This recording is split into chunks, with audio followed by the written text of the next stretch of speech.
ये आकाशवाणी रायपुर है। छत्तीसगढ़ी समाचार बुलेटिन के संग मीनल तिवारी के जय जोहार। अब सुनाओ आज के प्रमुख समाचार। त्रिस्तरीय पंचायत चुनाव में दूसर चरण बर काली 20 फरवरी के राज्य के 43 विकासखंड में डारे जाही वोट। एकर बर बनाए गए हैं 9,738 मतदान केंद्र। केंद्र सरकार के जल विजन 2047 में राज्य के जल संसाधन मंत्री मन के होइस दूसर राष्ट्रीय सम्मेलन। छत्तीसगढ़ के जल संसाधन मंत्री ह बताइन कि जन भागीदारी जल संचय में छत्तीसगढ़ हवाए देश भर में अव्वल और प्रदेश में दुकान के पंजीयन करही श्रम विभाग 24 घंटा खोले जा सकी दुकान। अब समाचार विस्तार ले। त्रिस्तरीय पंचायत चुनाव में दूसर चरण बर काली 20 फरवरी के राज्य के 43 विकासखंड में वोट डारे जाही।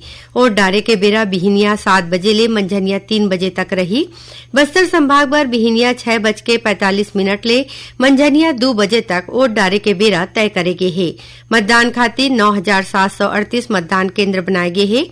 दूसर पारी में 46,83,736 मतदाता अपन वोट डारही। एमा 23,17,492 पुरुष और 23,66,157 महिला और तृतीय लिंग के 87 मतदाता शामिल हैं। दूसर चरण में पंचपद के 15,217, जनपद सदस्य के 3,885 और जिला पंचायत सदस्य के 699 प्रत्याशी चुनाव मैदान में हवे। दूसर पारी में 26,988 पंच, 3,774 सरपंच, 899 जनपद सदस्य और 138 जिला पंचायत सदस्य पद के निर्वाचन बर मतदान होही। राज्य निर्वाचन आयोग ह दूसर चरण के मतदान पूरा कराए बर तैयारी कर ले हे। आज मतदान दल ला मतदान सामग्री दे के भेजे गिस। मतदान साफगोई और शांतिपूर्ण रहे एकर बर राज्य निर्वाचन आयोग ह सुरक्षा के चाक चौबंद व्यवस्था करे हे। पंचायत चुनाव में मतदाता मतपत्र ले वोट डारही और मतदान के बाद उन्हें केंद्र में ही वोट के गिनती होही। खबर के मुताबिक पंचायत चुनाव में 53 विकासखंड में 17 फरवरी के पहली चरण में वोट डारे गे रहीस और एकर नतीजा के घोषणा हो गए है। उन्हें तीसर और अंतिम चरण में 23 फरवरी के राज्य के 50 विकासखंड में मतदान कराए जाही।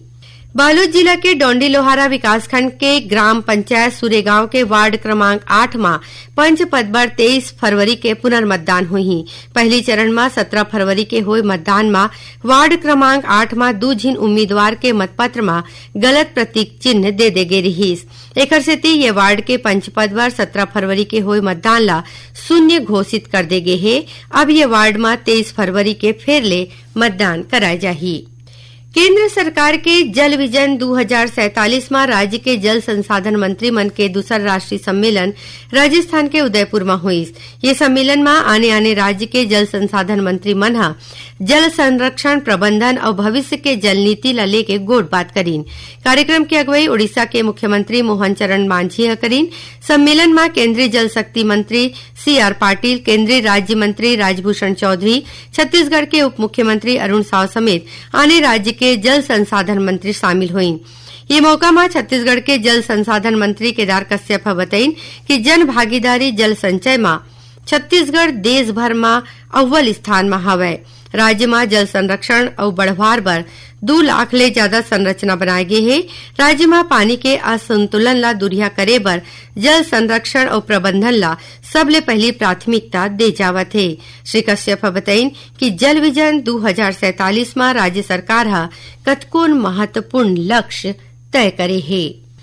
छत्तीसगढ़ विधानसभा के बजट सत्र 24 फरवरी ले शुरू होही। ये दौरान कुल 17 बैठका होही। वित्त मंत्री OP चौधरी संभावित रूप ले 3 मार्च के अवैया वित्तीय बजट 2025-26 पर प्रदेश के वार्षिक बजट विधानसभा में प्रस्तुत कर दी। बजट सत्र पर विधायक मन 1,862 सवाल लगाए हैं। एमा 943 तारांकित और 871 अतारांकित प्रश्न शामिल है। बजट सत्र 21 मार्च के सिराही। छत्तीसगढ़ी समाचार बुलेटिन आप मन आकाशवाणी रायपुर ले सुना था। छत्तीसगढ़ के खबर ले है आपके वास्ता और खबर के विश्वसनीयता ले है हमार वास्ता। आकाशवाणी समाचार रायपुर के प्रादेशिक समाचार बुलेटिन के संगे संग हमार समसामयिक कार्यक्रम आप रेडियो के संग अपन मोबाइल में घलो सुन सकत हो। आकाशवाणी समाचार फेसबुक, ट्विटर और यूट्यूब में घलो हावय। हमार फेसबुक पेज हरे Chhattisgarh news on AIR, Twitter handle CGAIR news और हमार यूट्यूब चैनल हरे छत्तीसगढ़ AIR न्यूज। तो अब रेडियो के संगे संग आपके मोबाइल के माध्यम ले हम आप तक पहुंचत हन। छत्तीसगढ़ के हर खबर पर सुनत रहो आकाशवाणी समाचार। अब आगू बढ़बो बाचे समाचार कोती। राज्य सरकार ह छोटे दुकानदार मन ला राहत और कर्मचारी मन के अधिकार के रक्षा खातिर छत्तीसगढ़ दुकान और स्थापना अधिनियम 2017 और नियम 2021 ला राज्य में लागू कर दे हे। एकर संग जुन्ना अधिनियम और नियम निरस्त हो गए हे। नवा कानून सिर्फ 10 या ज्यादा कर्मचारी वाले दुकान में ही लागू होही। पहले बिना कोनो कर्मचारी के सबो दुकान अधिनियम के दायरा में आत रहीस। नवा अधिनियम के मुताबिक अब दुकान 24 घंटा और हफ्ता भर खुला रही सकत है। फिर कर्मचारी ला हफ्ता में छुट्टी दे जाए। जुन्ना व्यवस्था में दुकान ला हफ्ता में एक दिन बंद रखना जरूरी रहीस। नवा व्यवस्था में कुछ एक नियम शरत के संग महिला कर्मचारी मन रात में घलो काम कर सकत है। सबो नियोजन ला अपन कर्मचारी मन के रिकॉर्ड इलेक्ट्रॉनिक रूप में रखे बर पड़ही। नवा अधिनियम में जुर्माना के रकम बढ़ाए गे हे। उन्हें अब दुकान और स्थापना मन के पंजीयन नगरीय निकाय के जगह में श्रम विभाग कोती ले करे जाही और एकर पंजीयन शुल्क ला कर्मचारी मन के संख्या के आधार में तय करे गे हे। नवा अधिनियम के लागू होए के 6 महीना के भीतरी सबो पात्र दुकान और स्थापना के पंजीयन कराना जरूरी होही। कर्मचारी राज्य बीमा और भविष्य निधि में पहली ले पंजीकृत दुकान नवा अधिनियम में अपने आप शामिल हो जाही। पहली ले पंजीयन हुए दुकान ला 6 महीना के भीतरी श्रम पहचान संख्या मिले बर अर्जी करे बर पड़ही। फिर एकर बर ओमन ला कोनो किस्म के अलग ले शुल्क दे बर नहीं पड़े। अंबिकापुर नगर निगम क्षेत्र में डिजिटल भू प्रबंधन के दिशा में एक ऐतिहासिक कदम बढ़ात नक्शा परियोजना के शुरुआत करेगी। केंद्रीय और कृषि और ग्रामीण विकास मंत्री शिवराज सिंह मध्य प्रदेश के रायसेन ले ये परियोजना के वर्चुअल शुभारंभ करीन। एमा ड्रोन सर्वे ले शहरी भू संपत्ति के सही रिकॉर्ड तैयार करे जाही, जेकर ले संपत्ति विवाद के तुरते समाधान होही और जेकर भी भूइया होही वो संबंध में रिकॉर्ड सही बनही। ये बेरा में केंद्रीय मंत्री कहिन कि ये परियोजना शहरी भूमि प्रबंधन ला आधुनिक बनाही और संपत्ति के स्वामित्व ले जुड़े समस्या ला सुलझाए में मदद करही। उमन बताइन कि ड्रोन तकनीक ले संपत्ति के हवाई सर्वे करके फोटो और वीडियो डेटा इकट्ठा करे जाही, जेकर ले भविष्य में सरकारी दस्तावेज और भूइया के रिकॉर्ड जाने बर बौरे जाही। ये परियोजना देश के 26 राज्य और 3 केंद्र शासित प्रदेश के 141 जिला में लागू करे जाथे, जेमा छत्तीसगढ़ के अंबिकापुर, जगदलपुर और धमतरी शामिल है। अंबिकापुर में राखे गए कार्यक्रम में सरगुजा सांसद चिंतामणि महाराज, राज्य युवा आयोग के अध्यक्ष विश्व विजय सिंह तोमर, कलेक्टर विलास भोसकर समेत कतकुन जनप्रतिनिधि और अधिकारी संग्रीन। मुंबई के सफेमा कोर्ट में बिलासपुर जिला में गांजा तस्करी के मामला में गिरफ्तार जीआरपी के आरक्षक समेत 4 जिन आरोपी मनकोती ले कमाए गए करीबन 1.5 करोड़ रुपया के अवैध संपत्ति ला जब्त करे के आदेश जारी करे है। ये मामला 23 अक्टूबर 2024 के है।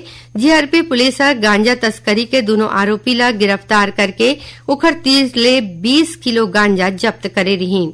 जांच के दौरान जीआरपी थाना में पदस्थ 4 आरक्षक गांजा तस्करी के कारोबार में शामिल पाएगी।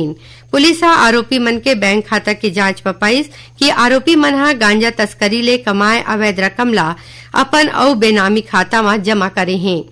एनडीपीएस एक्ट में आरोपी मन के संपत्ति ला जब्त करेगे रहीस। दुर्ग जिला में आबकारी विभाग के टीम रतिया कुन गश्त के बेरा नंदिनी नगर थाना क्षेत्र के नंदिनी खुंदनी में अवैध शराब लेगा 2 ठीन गाड़ी ले 58 पेटी शराब जब्त करे है। एकर कीमत करीबन 10 लाख रुपया आके गे है।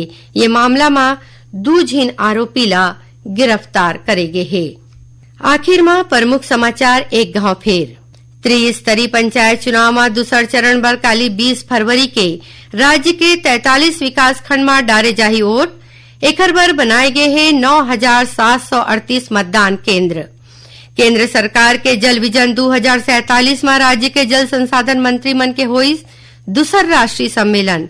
छत्तीसगढ़ के जल संसाधन मंत्री बताइन कि जन भागीदारी जल संचय में छत्तीसगढ़ हवाए देश में अव्वल। और प्रदेश में दुकान के पंजीयन करही श्रम विभाग 24 घंटा खोले जा सकी दुकान। एकरे संग छत्तीसगढ़ी समाचार बुलेटिन यही सिरावत है। जय जोहार।